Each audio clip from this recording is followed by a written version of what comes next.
When I first was healing from narcissistic abuse, I so identified with the phrase or the term narcissistic victim syndrome. So in this video today, I want to really dissect what narcissistic victim syndrome is. I want to give 20 signs that can help you determine if you have that. I also want to talk about what narcissistic victim syndrome really is and why it's important to understand this. And then last but not least, I want to talk about what you can do to start really healing from it instead of just managing symptoms. I still remember the therapist that I was first seeing while I was still in a relationship with a narcissist, because I went to go get help because supposedly it was all my fault. And if it was my fault, then I was going to do something about it. And interestingly enough, within the first 20 minutes of my first meeting with that therapist, and I was just really explaining not the other person, a little bit about the other person, but what was really happening with me, because after all, I was the problem. The first thing he asked, he was like, "You do realize that you're in an abusive relationship, right?" Now, a part of me suspected that, but after so much gaslighting, I had no self-trust. So I was like, "I think so." And the second thing he said was, "It sounds like you're in a relationship with a narcissist." And now I was a little bit leery to believe him, because normally a therapist won't make that kind of statement without having met the other person, right? So I asked him, I was like, "What makes you say that if you've never met this person?" And he's like, "Just like someone that tracks animals can tell you what kind of animal was here the night before, even if they never saw the animal, simply by the tracks the animal leaves behind." He said narcissists leave a very distinctive track or imprint in somebody's personality that makes it very clear that they have been in a relationship with a narcissist and have undergone narcissistic abuse. So this imprint that narcissists leave behind is what we call narcissistic victim syndrome. It's not a real term, right? It's not something that psychologists tend to use, but people in the community that have undergone narcissistic abuse really identify with it because it makes so much sense. So it's a term that we use to describe the emotional and psychological impact experienced by people that have been in relationships with narcissists. Now, I recently did a video on a similar topic called The Personality of Victims of Narcissistic Abuse. If you have not seen that, I encourage you to watch that, because it also dives deeper into this topic that I'm going to discuss today. So let's shift into what narcissistic victim syndrome looks like. I put together 20 signs of narcissistic victim syndrome. This is not an all-inclusive list. So afterwards, make sure in the comment section you let me know how many you identified with, as well as any I might have missed. You find yourself walking on eggshells. Now, how this showed up in my life was interesting, because it happened so slowly and so subtly that it's barely noticeable until by the time you realize it, you are in such a state of fear, because the emotion of fear is what drives this walking on eggshells. But in my case, I remember that at a certain time of day, I would suddenly start to feel a little bit anxious. And it was usually when the narcissist was coming home. And I would start to feel like this fear of anticipating what his reaction was going to be, what was going to happen. And it was very much tied to how this person was going to react and how this person was going to be with me. Now, interestingly enough, over time, those few minutes of walking on eggshells right before this person came home extended to 24/7, feeling like I was living in a state of walking on eggshells, where I did not know when this person was going to explode, because oftentimes their anger makes no sense. And so it was a 24/7 feeling like you were walking through an emotional minefield every single day. Hypervigilance, or a heightened state of sensory sensitivity and alertness for potential threats. Some examples of sensory stimulation could be your hands getting sweaty, your heart beating really fast, your eyes darting side to side. That's your nervous system trying to keep you safe, trying to ensure your survival. Now, with narcissistic abuse, your nervous system begins to confuse real threat from perceived threat. And what I mean by that is that it starts to view the narcissist being angry and having their tantrums and just being abusive. Actually, I don't want to say just being abusive because that's horrible that they're being abusive, right? But there is a difference between somebody that's emotionally and psychologically treating you that way and someone that's physically killing you. But to your nervous system, they are the same. Now, the damage, I'm not trying to minimize psychological and emotional abuse, but I really do want to stress that there is a difference between real threat and perceived threat, but narcissistic abuse causes our nervous system to confuse those two, and that's one of the reasons why we get stuck in hypervigilance. You begin living life stuck in a fawn trauma response. The fawn trauma response is when we stifle our authenticity in exchange for safety or making the other person happy. Now, with narcissistic abuse, you being you is a threat to their view of you. Like, you're not a separate individual in their mind. You don't have a different perspective as them. You are an extension of them.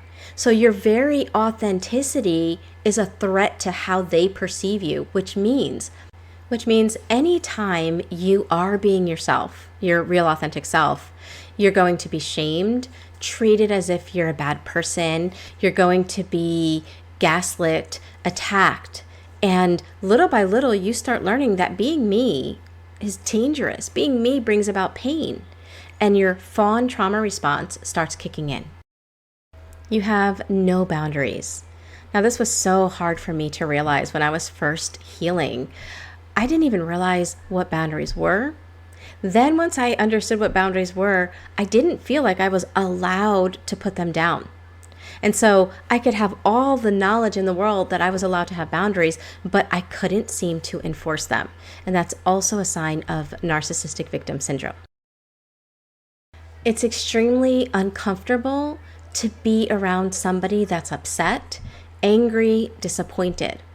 There's almost like this discomfort in the discomfort of others. Instead of being able to realize that people are allowed to be upset, people are allowed to be disappointed, it's so uncomfortable that there's an impulse to have to do something to make them feel better because it's just intolerable in the body. And the reason this is part of narcissistic victim syndrome is because narcissists do not regulate their own emotions. They make you feel responsible for them.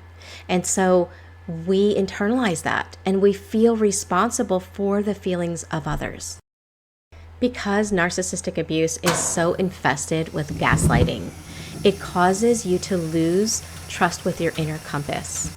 Very much like if somebody takes a magnet to a compass, you can see the compass intact, but it's no longer going to point north anymore because somebody has tampered with it. Well, narcissist gaslighting tampers with your ability to trust yourself. So you lose all kinds of self-trust, the ability to trust your gut instinct, and you get stuck needing external validation. And this becomes such a catch-22 with narcissistic abuse because you no longer trust yourself. You seek external validation by the very person that is tampering with your ability to trust yourself. And then because you spend so much time in this state of not trusting self, even after the relationship ends, you may still struggle to feel like you can trust yourself. You may still notice this intense need and craving for external validation. You may find yourself stuck in depression. And oftentimes that depression can be the freeze response. In other words, with narcissistic abuse, you're not allowed to be happy. You're not allowed to be excited, passionate. You're not allowed to shine because in their mind, your shine kind of makes their shine less bright. So all the punishment that you endured when you were just being your best self, when you were happy, your nervous system now views as dangerous. And you may want to be happy now. You may be out of the relationship and the freeze response may keep you stuck. Another trauma response that you can get stuck in is the fight trauma response. I know with myself, the more laid back, patient, calm I was, the longer and harder and more painful the abuse was. Whereas when I would get to that place where I just couldn't take it anymore and I would react and get angry, all of a sudden I would be rewarded by a let up of abuse. And what this does is it literally rewires your nervous system.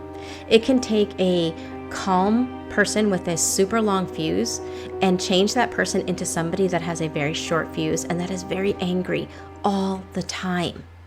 And that's exactly what narcissists want, because then they can say, you're the problem. You may suffer from toxic shame.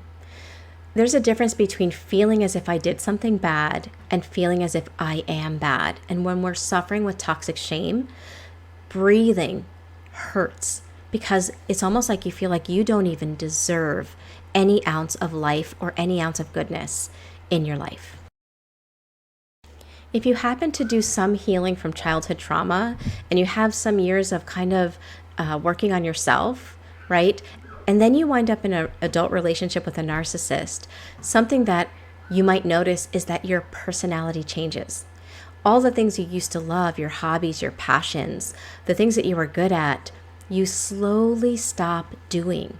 And again, this is the subtle abuse of covert narcissists, where through classical conditioning, through punishments and rewards, they rewire your nervous system again to stop doing the things that you love. Another emotion that winds up becoming a long-term state that you stay in is confusion, a state of confusion. There's so much gaslighting that takes place that your brain just feels stuck in a confused state. Now, because of the confusion that I just mentioned, this leads me to the next symptom, which is rumination. Now, with rumination, it's almost like our brain is traveling the same negative thought pattern over and over again. And what it's really trying to do is trying to process and understand something, right? Which isn't a bad thing in and of itself, because our brain is a meaning-making machine. It wants to make meaning of things. But when we get stuck in rumination, it's different from healthy emotional processing, where we're trying to find solutions. When we're stuck in rumination, we're going over what happened, and then once we get to the end, we go right back to the beginning and we play it again. It's like play, rewind, the same scenario over and over. And I know from experience that this can drive our family and well-meaning friends crazy, because they're hearing the story, they're trying to help us to add information, but it's almost like our brain doesn't let anything new happen, no additional processing. It's just stuck on play, rewind, over and over again. Because of narcissistic abuse, we lose an inner felt sense of safety. And what I mean by that is because of the chronic chaos, what it does to our nervous system, and because with narcissistic abuse, we never know what is going to set the person off. We never are just being in a peaceful state. And so even if the narcissist leaves, we continue to feel this inner lack of safety inside. And our mind can know we're safe. I can look around and realize I'm in a room with healthy people, and my body is still waiting for the shoe to drop. And it's really hard to help our mind to update our body that things have changed, that it doesn't have to stay so alert, that it can feel safe. But that's a sign of narcissistic victim syndrome. And that lack of inner felt sense of safety often causes addictions, because behind our addictions is our body's desire to find safety, no matter what the addiction, whether it's a vice, whether it's drinking, whether it's drugs, whether it's scrolling, shopping, sex, pornography. No matter the addiction, the body is trying to find safety because it has lost its inner felt sense of safety. Abuse amnesia. Our brain, in an effort to help us to deal with the chronic chaos and stress that narcissistic abuse creates, thinks it's helping us by deleting the painful events when it sees a tiny bit of something positive. Remember those crumbs of love that sometimes we talk about? This tiny bit of human decency, our brain will hyper focus on and delete anything painful in an effort to try to help you to deal with the chaos. The problem is it also keeps you stuck in the abuse and the trauma. Narcissistic abuse really either hones in on some childhood negative beliefs that you had, or it creates these negative beliefs. I'm going to mention three most common ones. The first being, there's something wrong with me. I kind of feel like narcissists on an unconscious level know that there's something wrong with themselves. Rather than dealing with that, they provoke that belief in you. And so when they see you thinking there's something wrong with you, they've just regulated and bypassed their need to work on their negative emotion. And the other two beliefs that they love to provoke in their victims are the beliefs I'm bad and I don't matter. And again, this is the narcissist who has those beliefs inside of them, no matter how confident they're acting, right? These are their unconscious wounds that they have not healed, and they provoke and project that onto their victims. And as a result, if you didn't have that self-image before, you will, by the end of a relationship with a narcissist, you will have the self-image that there's something wrong with you. I don't matter, and I'm a bad person. And along with the emotional pains of being with a narcissist, you're also going to experience physical pains. For example, you may develop IBS, you may have gastrointestinal issues, you may start feeling muscle pains and aches in your body that don't make sense. You may suffer with chronic fatigue, insomnia, and things like that. A huge sign of narcissistic victim syndrome is that you suddenly feel like you don't recognize yourself anymore. You have amputated pieces of yourself to try to make someone else happy. You have yanked your personality inside out, again, trying to make an unpleasable person happy, that you just don't even recognize yourself anymore. This really was apparent to me at one time in my own life, and it's a little bit embarrassing to admit, but just to show you how real this is when you really feel like you don't recognize yourself. I hadn't seen my youngest brother in a few years, and when he was coming to visit me, my youngest brother always called me La Princesa. He always told me I was beautiful. He always was always complimenting me. And when he was coming, I told him, I warned him, I was like, look, I just want to let you know that I'm not the same person anymore. I don't look the same. Like that person that used to be, like who you used to call La Princesa, she doesn't exist anymore. Like I've changed. And that's so sad to remember that, but that's how I felt. And I'll never forget when he told me, he was like, Michele, you look like you. I see you. But I had stopped seeing myself because of, again, all of the backflips that we have to do to try to make someone else happy, all of the things that we have to stifle inside of ourselves just to try to avoid someone else's rage. And then years later, I read the book Whole Again, highly recommend, by Jackson Mackenzie, which who sadly is no longer with us. But in that book, he said one of the most common phrases he hears from victims of narcissistic abuse is, I miss me. So if you ever feel like, I miss me, like where am I? What happened to me? It's a symptom and a sign of narcissistic victim syndrome.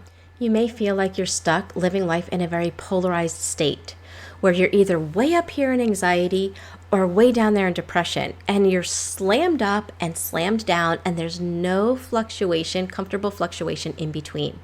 Now, our nervous system is designed to handle stress.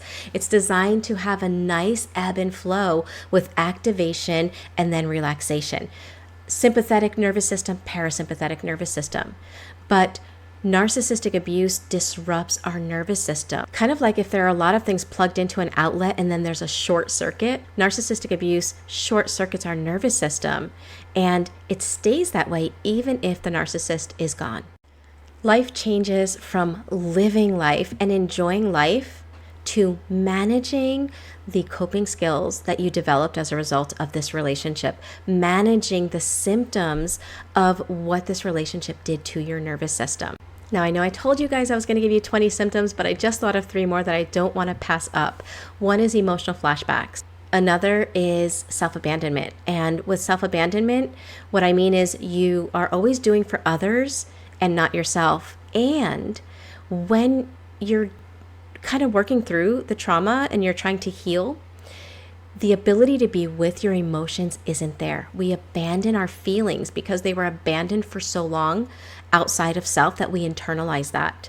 And then the last one I'm going to mention is either a harsh inner or outer critic, and I will be breaking those down in future videos. Remember to take a moment to jump down to the comment section and let me know how many you identified with, and also let me know which ones you feel I might have missed. So let's shift into what narcissistic victim syndrome really is outside of this community. Basically, when you look at all of those symptoms, what we're really describing is complex PTSD.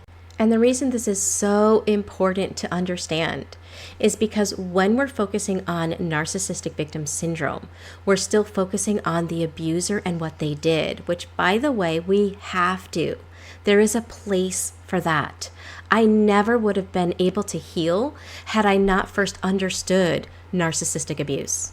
The problem is that if that's all we're doing is focusing on it as narcissistic victim syndrome and what they did, it's a little bit like we're healing through ruminating, right? By playing the problem over again, by reaffirming what they did, by looking at it again and again, which I really want to stress, in the beginning, we have to do that.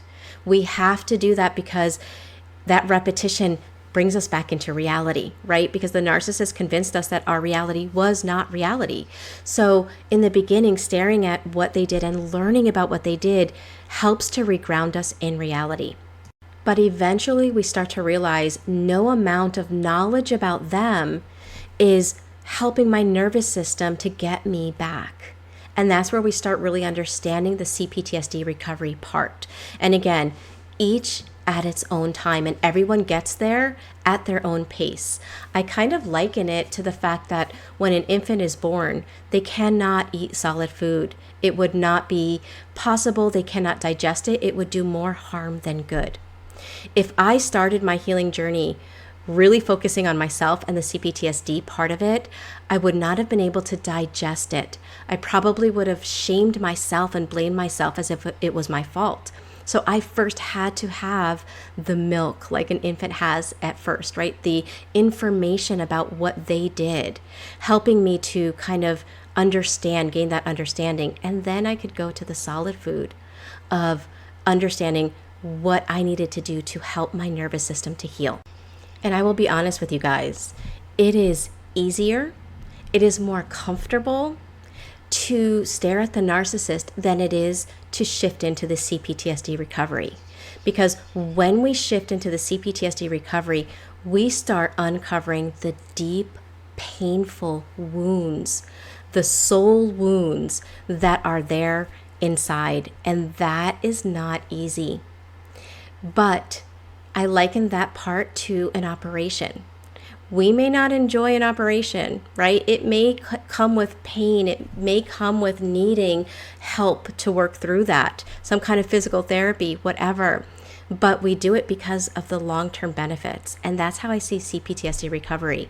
It can be challenging. It can be emotional and hard, but it gives you your life back. So it is so amazingly worth it. So if you're like, okay, Michele, I get it. I have to step into the CPTSD recovery. What does that look like? I want to share with you guys 5 things that whatever program, whatever resource you find should have so that it can help you. Number 1 is working with someone, a resource as a coach, a therapist, or a course or a membership in any way, shape, or form that you find this resource is working with somebody that understands narcissistic abuse and trauma and what it does to your body and how it causes you to react and behave. Because if you don't work with somebody that gets it, it can be really hard and almost accidentally shaming. Because I've heard so many clients tell me that they didn't understand the decisions of no contact. They didn't understand why the person was behaving a certain way, and they made them feel as if it was their fault. So working with somebody that gets it is really important. Number 2 is the need to have a mind-body healing model. In other words, somebody that can help you to understand it, but somebody that also has somatic modalities or is trained in some kind of somatic experiencing or somatic healing exercises to help you to learn how to embody what you're learning.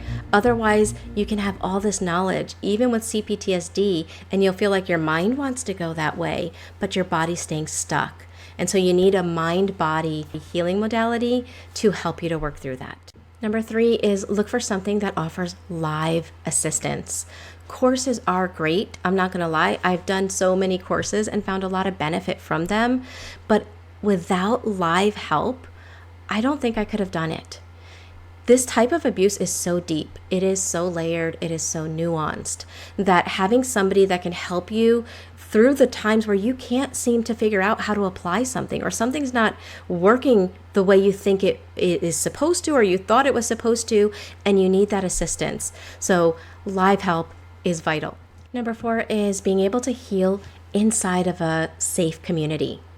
Narcissistic abuse causes so many relational wounds, and having relationships and being able to heal with others is so helpful for the nervous system. And then the last one I'm going to mention is being able to find that live help that is consistent throughout the month and or throughout the year, so that you don't go long periods of time without that assistance, because that would be kind of like going to the gym once a month or once a year. Obviously, you're not going to see the benefits. That being said, for those that feel like they're ready to shift into the CPTSD recovery part, I want to let you know, I'd like to personally invite you to come check out the School of Transformation. We meet live every week, 2 to 3 times a week, and we do the inner work together. The monthly membership is only $79.99. There are 9 to 12 hours of live instruction for you on this journey. Now, I will say that I used to have Thriver School of Transformation open for enrollment any day of the year that you wanted to join. I've recently changed it so that there are only 7 to 9 days out of the month where you can join. The last 2 days of the month and the first 7 of every month. And the reason is because every month we go over a new topic. And if you join in the middle of the month, you can feel kind of like you're entering the middle of a conversation and you can feel lost. So from now on, there are only 7 to 9 days where you can join Thrivers, which starts this week. So if you're ready to come do the inner work, come check us out.